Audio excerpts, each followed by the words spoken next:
Have you ever felt like there's something inside you that's never been fully accessed? Not an idea, not a talent, but a center, dense, silent, untouched. A point within your body that holds a power the modern world taught you to ignore. It's as if there were a hidden altar within you, and no one ever told you it was possible to inhabit it. This center isn't in the mind, it's at the base, at the beginning of everything. It doesn't matter how many techniques you've learned, how many books you've read, or how many times you've tried to align. If your body is still frozen, nothing moves, and perhaps without realizing it, you've been trying to transform your life from the surface, while the core code remains dormant inside you. Today, I'm not going to ask you to believe in anything. I just want you to feel. There is a bone in your body that is the first to form in the womb and the last to decompose after death. It carries an ancestral vibrational code, an energetic seal you received even before you had a name. This video isn't another explanation, it's a calling, because the external reality only responds when the internal vibration begins to move. And maybe now, you're ready to remember what you've always carried, even without knowing it. The sacrum, the forgotten code that blocks your reality. For a long time, you were led to believe that transformation begins in the mind, that it's enough to think differently, affirm differently, visualize differently, and everything around you will change. But there's a truth that almost no one is telling. The universe doesn't respond only to what you think. It responds to what you vibrate. And your vibration doesn't begin in thought. It starts in the body. At the center of this forgotten vibration lies the sacrum, a small, triangular, discrete bone, but absolutely essential. It's not just part of your anatomy, it is the beginning of your physical existence. The sacrum is the first bone to form in the womb. It's the silent foundation that supports the spine, the central axis of your bodily life. And curiously, it's also the last to decompose after death, as if it holds something that outlives time, a vibrational secret that remains, even when everything else fades. The word sacrum is no coincidence. It comes from the Latin sacer, meaning sacred. And yet, this sacred center has been suffocated by a life that is increasingly mental, increasingly disconnected from the body, increasingly numb to the subtlest signals. Most people are trying to change the mind with the mind, but the body, this forgotten temple, remains rigid, locked, paralyzed by layers of undigested experiences. This is where the real block begins. You can repeat mantras, do therapies, study spirituality for years, but if your sacrum is frozen, your energetic foundation doesn't move. And if the base doesn't move, nothing above can align. It's like trying to build a house on hardened ground. Any technique becomes unstable. Any progress crumbles over time. This freezing of the sacrum is not just physical, it is emotional, energetic, ancestral.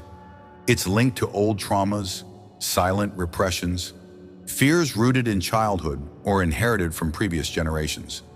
It's present in the shame of one's own body, in the difficulty of trusting the flow of life, in the resistance to feeling pleasure without guilt. It's imprinted in the postures you repeat daily without noticing. Tense shoulders, locked pelvis, shallow breathing. And the more the sacrum hardens, the more life hardens with it. You begin to feel stagnant, as if something inside you no longer responds. As if the path is always blocked, even when you seem to be doing everything right. It's a subtle prison because it has no visible bars, but you feel it. You feel it in the weight you carry, in the tiredness that doesn't fade, in the lack of lightness even in good moments. Maybe you felt a desire to change everything and at the same time, an inexplicable inertia pulling you back into the same patterns. Maybe you felt something vibrating inside you but couldn't access it, an inner calling that echoes but doesn't translate into motion.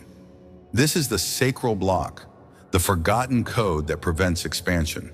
Because the sacrum is more than just an anatomical point, it is the base of your energetic spine, the starting point for the vital flow that rises and connects the entire system. If it's asleep, the communication between body and spirit is interrupted, and nothing truly flows. But the good news is, this code can be awakened. It's not lost. It's only been silenced. And everything begins with a simple, almost primitive gesture, conscious movement. In the next section, you'll understand how this movement, when done with presence, not only activates your body, but also your vibration. Because it's not about moving any which way. It's about awakening a knowledge that has been imprinted in you since before words. The key is in conscious movement. Most people seek spiritual awakening with their eyes turned to the sky. They want signs, intuitions, expansions, but they forget that every true elevation begins at the base. There is no expanded awareness without a firm root, and it is in the body, more specifically in the body's movement, that this root is activated. You don't need more answers or more ideas. What's missing isn't in the mental realm. It's in the space between your attention and your body. What's absent isn't knowledge, but presence. Because the body doesn't work through concepts. It responds to sensations, rhythms, and vibrations. And when you move with awareness, you activate a silent network that has been waiting for you for a long time. Conscious movement is not just a physical practice, it's a vibrational code, an ancestral gesture that awakens deep connections between parts of the body that stopped communicating long ago. When you move with intention, something invisible moves too. The cerebrospinal fluid begins to circulate more freely, rising up the spine and nourishing subtle areas of the brain, especially the pineal gland, associated with perception, intuition, and expanded states of consciousness. At the same time, the vagus nerve, a bridge between the nervous system and the emotional state, is activated. It not only regulates the heart and breathing, but also directly influences your ability to feel safe, connected, and relaxed. When the vagus nerve is touched by conscious movements, it sends a message to the body. You are safe to let go. And this release makes space for something even more subtle. The awakening of the sacral pineal axis, a vibrational pathway that connects the base of the body to your higher consciousness. An energetic channel revered by ancient spiritual traditions, but now ignored in the rush of the modern world. It's not about moving any way you want, nor about exercising with a focus on performance. The invitation here is different. It's slower, quieter. It's almost like listening to the body from within and allowing it to express itself before the mind even understands. When you enter this state, every small gesture becomes a prayer. Every breath becomes a bridge. And the body, once rigid, begins to remember what it means to flow. Oftentimes, what we call resistance isn't a lack of strength. It's accumulation. It's stagnant density, unprocessed emotions, memories lodged in tissues, movements interrupted in the past and never completed. And all of this gets stored, mostly in the pelvic and sacral regions. When you move this area consciously, you're not just stretching muscles, you're releasing stories. That's why simple practices like the pelvic 8, the sacral pineal wave, or even breath pulsing have such deep effects. Because they don't speak to the rational mind, they speak directly to the unconscious. And the unconscious understands gesture, presence, vibration. It recognizes when you stop fighting your body and begin to listen to what it's always been trying to say.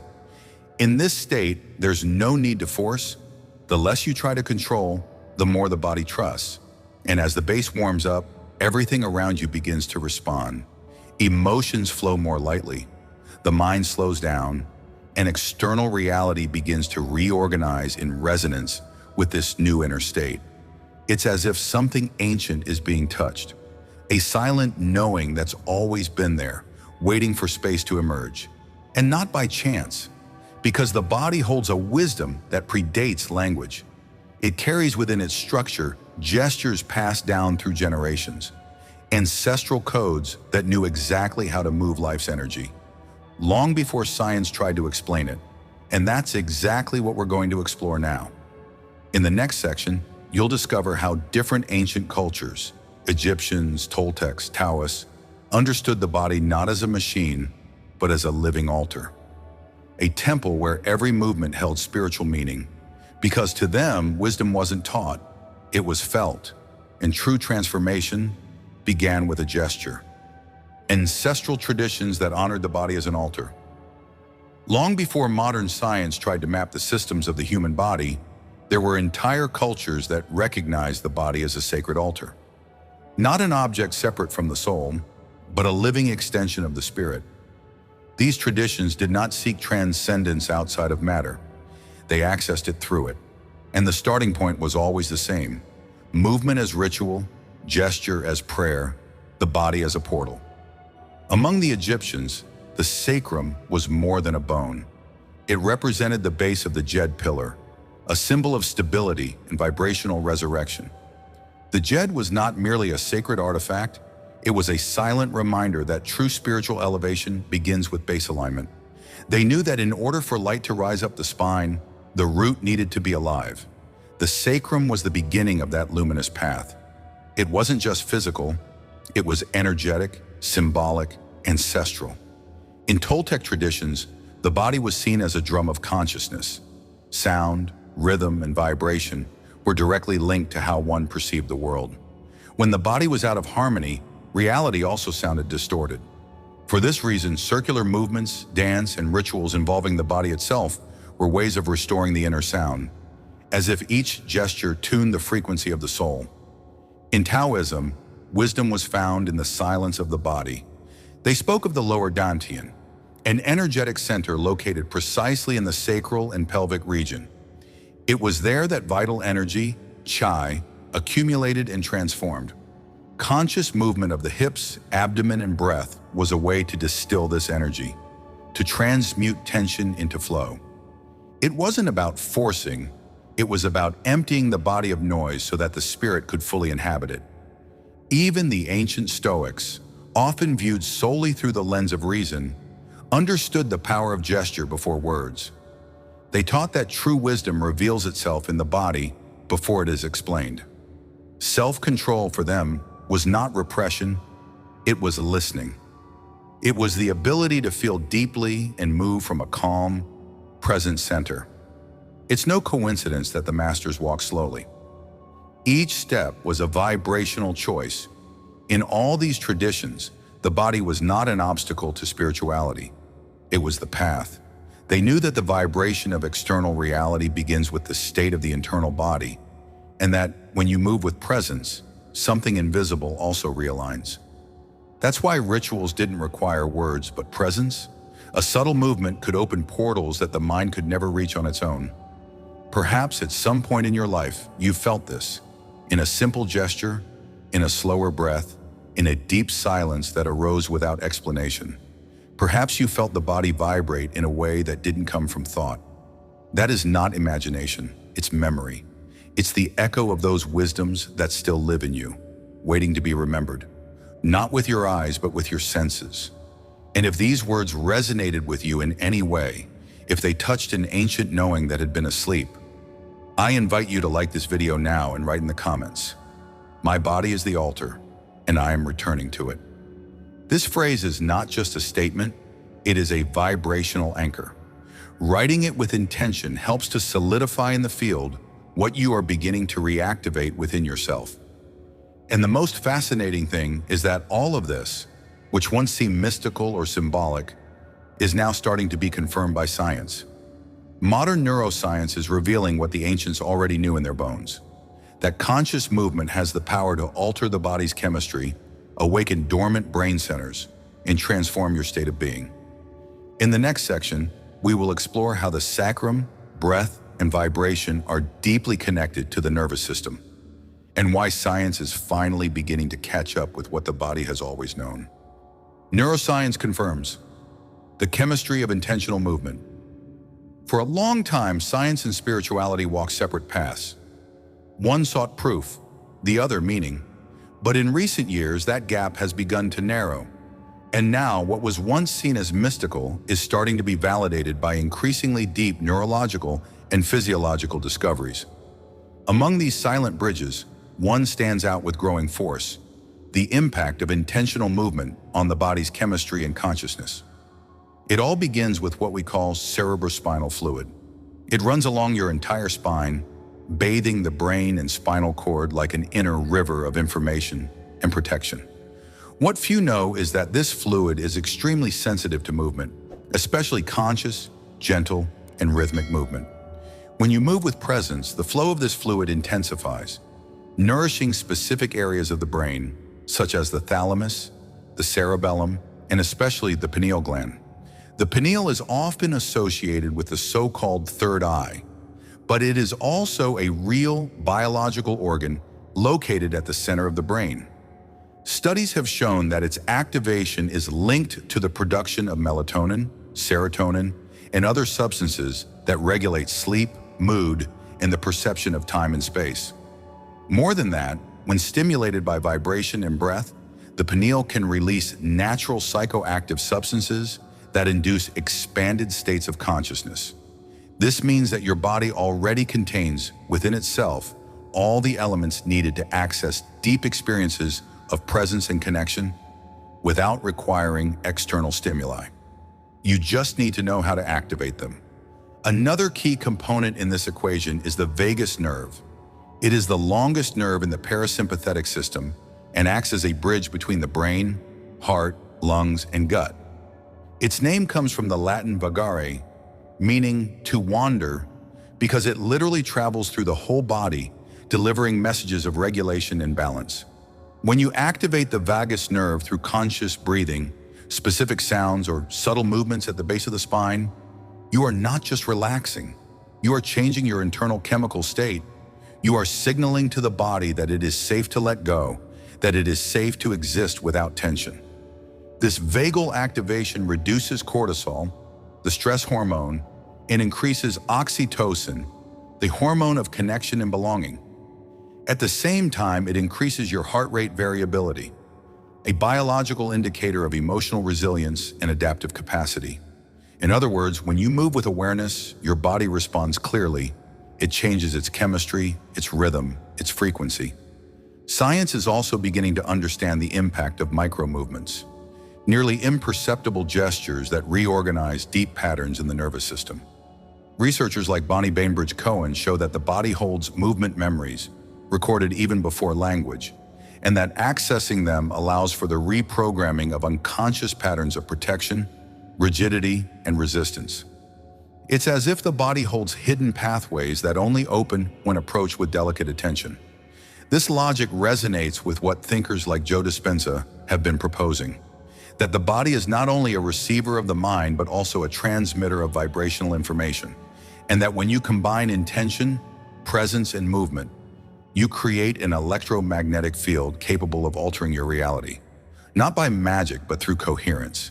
Your field becomes coherent when your body, mind, and emotion vibrate in harmony. And that coherence begins at the base where the sacrum is, the first bone to form, the last to decompose, the point of support for the entire axis. That's where movement begins. And when movement is done with intention, gentle, conscious, anchored, it activates not only muscles and ligaments, but also memories, energy centers, and neurological circuits that had been dormant. Transformation, therefore, is not only spiritual, it is also biochemical. The body changes, the brain changes, and with that, perception changes. You begin to see the same world with different eyes that look from within, from a place where there is more space, more flow, more truth. And now that you understand how the body responds to intention with real and measurable adjustments, it's time to go beyond theory. In the next section, you'll discover 4 precise, simple but deep practices that activate your base and awaken that ancestral knowledge that lives in your body. Because the time has come to feel in your skin what your heart already knows. The 4 practices that activate your base. Knowing the body from within is not the mind's task. It is the task of listening. And listening to the body requires a different language, made of pauses, deep breaths, and unhurried movements. After understanding the role of the sacrum as an energetic base, and how science already confirms its vibrational importance, you might be asking yourself, but how do I access this? How do I awaken this base that has been dormant for so long? The answer is not in complicated techniques or rigid routines. It lies in simple practices, but filled with intention. Practices that speak the language of the body, silence, rhythm, inner gesture.